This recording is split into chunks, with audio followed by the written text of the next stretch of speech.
Hello বন্ধুরা, এখন পেঁয়াজ নিড়ানোর কাজ চলছে। পেঁয়াজের পরিচর্যা।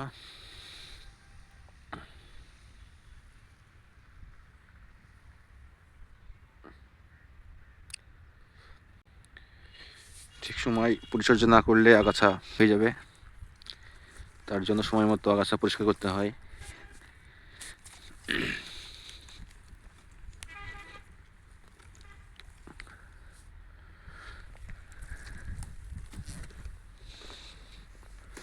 দেখুন আপনারা ভিডিওটা কেমন লাগছে।